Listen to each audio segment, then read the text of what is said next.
রাসূলুল্লাহ সাল্লাল্লাহু আলাইহি ওয়াসাল্লাম কদরের রাতগুলোতে কি কি ইবাদত করতেন? আমি খুঁজে 5টা আমলের কথা পেয়েছি বিশেষভাবে। কমন যে আমলগুলো সেগুলো তো ছিলই, বিশেষভাবে 5টা কাজ রাসূল সাল্লাল্লাহু আলাইহি ওয়াসাল্লাম এই কদরের রাতে করতেন। 1 নম্বর কাজ হচ্ছে তিনি সারা রাত জেগে ইবাদত করতেন এবং পরিবারের লোকদেরকে ঘুমোতে দিতেন না, উঠিয়ে দিতেন। বছরের অন্য কোনো সময়ে সারা রাত জেগে ইবাদত করার কোনো নজির রাসূল সাল্লাল্লাহু আলাইহি ওয়াসাল্লামের জীবনে ছিল না। সব রাতে ঘুমাতেন।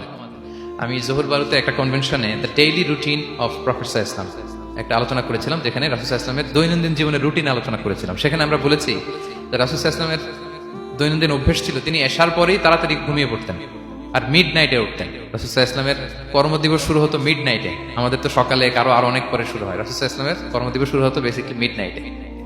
এশার পরে কথাবার্তা না বলে আগে ঘুমোতে যেতেন, মিড নাইটে উঠতেন, কিন্তু ঘুমাতেন। ঘুম ছাড়া রাত কাটাতেন না। সারা বছরের এটা ছিল যে এশার পর ঘুমোতে যেতেন, except the last 10 days of Ramadan. রমাদানের শেষ 10 রাতে রাসূল সাল্লাল্লাহু আলাইহি ওয়াসাল্লাম ঘুমাতেন না। এই 10 দিনের ব্যাপারেই পাওয়া যায় সারা রাত জেগে তিনি ইবাদত করতেন।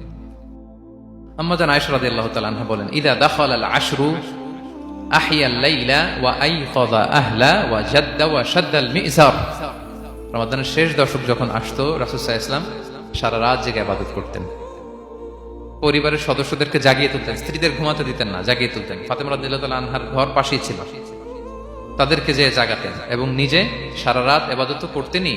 জাদ্দা ওয়া শাদ্দাল মিজার, খুবই বলিষ্ঠ ভাবে, খুব মজবুত ভাবে কোমরে গামছা বেঁধে নামার একটা এক্সপ্রেশন এখানে দেওয়া হয়েছে। মিজার, ইজহার মানে হচ্ছে বাংলা করলে হয় লুঙ্গি। লুঙ্গি আমরা যখন খুব শক্ত কোনো কাজ করতে যাই তখন তারা কি করে, খুব টাইট করে লুঙ্গিটা বাঁধে। তার মানে বোঝানো হচ্ছে রাসূল সাল্লাল্লাহু আলাইহি ওয়াসাল্লাম কোমরে ভালো করে লুঙ্গি বেঁধে বা গামছা বেঁধে আটকাট বেঁধে নামতেন শেষ 10 দিনের জন্য।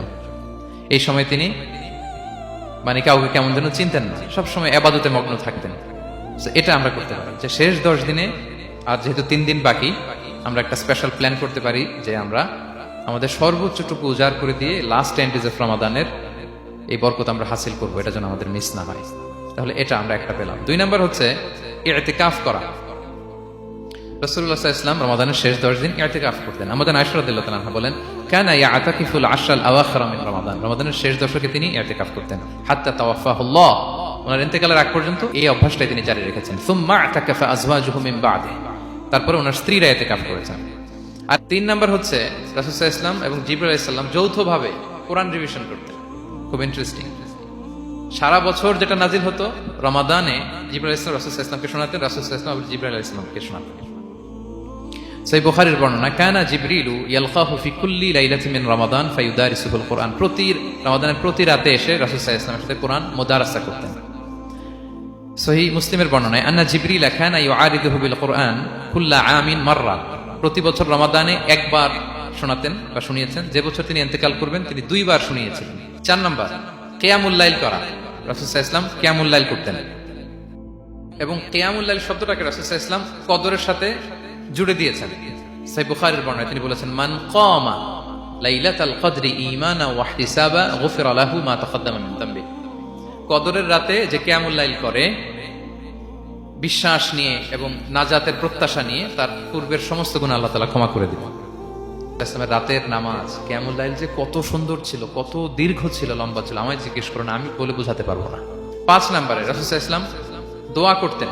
এই কদরের রাতগুলোতে খুব বেশি বেশি দোয়া করতেন। দোয়া নিয়ে আমরা একটা জুমার খুতবা দিয়েছিলাম, সেখানে আমরা বলেছিলাম যে দোয়া হতে হবে খুব আন্তরিক দোয়া, রোবোটিক দোয়া যেন না হয়।